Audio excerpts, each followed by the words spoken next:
Andray Matotale manao inona sy inona zany tena voatoato amin'ity atrikasa izay atao ity. Voatoatin'ity atrikasa ity zany dia atrikasa natao an'ireo ONG sy association izy ity sy ataontsika hoe société civile izay miady amin'ny paroxysme gare. Ino moa natao anatin'izany atrikasa izany?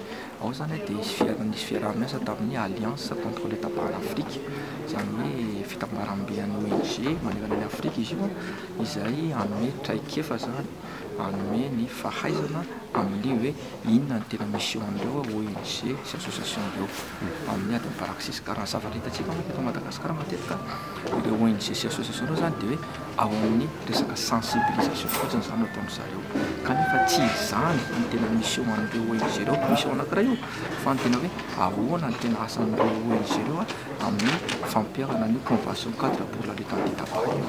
Dia fampalalana an'izay zany sy fanomezana amin'izy ireo traikefa ny tena anton'ity atrikasa ity. Ao anatin'izay firy volana firy taona mantenaina fa hisy voka ny atrikasa toy izao. Ny atrikasa toy izao rehefa mahalala eo dia tonga dia immédiat manao action le ONG, satria isy plan d'action zany amin'ny andro fahatelo farany isy plan d'action nivoaka eto amin'ny fomba fiasan'ireo ONG sy association. Raha tsy diso ny fitadidiako isika matetika amin'ny voakasiky ny lutte anti-tabac eto Antananarivo aloha mahazo ny atrikasa toy izao, manahoana ny faritra hafa?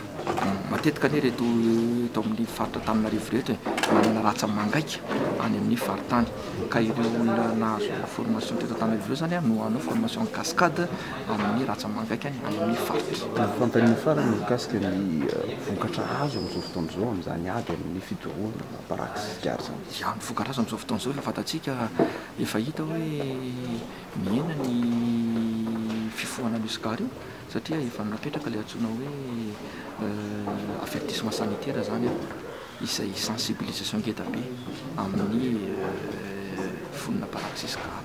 Satria ngeda be satria matetika raha taloha zany sensibilisation dia tsy maintsy ny olona miteny na any am-piangonana eo, na eny amin'ny sarabebona vahoaka eo, na eny amin'ny toeram-pivoriana eo, ka amin'izao fotoana izao efa miteny ho azy ny fonina paroxysme gare. Ireo zao amin'ny fahasalamana sy ny hafa izy io hoe amin'izao fotoana izao efa hitantsika hoe manimba ny aty vava ny sigara, manimba ny zaza amboaka ny sigara, ny serosigara dia manimba anao sy ny manodidina anao, efa miteny ho azy io sary io. Ka ho tena itsika fa hiena ny fifohana sigara, efa hiatra tokoa zany amin'izao fotoana izao ny fandrarana ny fifohana sigara any amin'ny toerana ifamezivezen'ny be sy ny maro.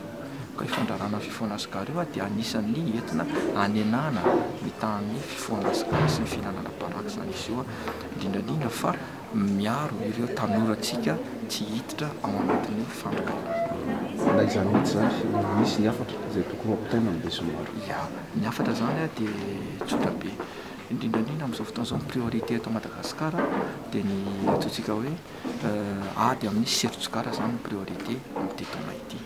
Ka efa mampahafantatra antsika zany fa tokony ho hajaina zany ary tsy maintsy ho hajaina ireo toerana mihidy na voafefy izay ifamezivezen'ny be sy ny maro, ka toerana ataontsika hoe lieu de travail izy, toerana fiasana ahitana olona miasa zany.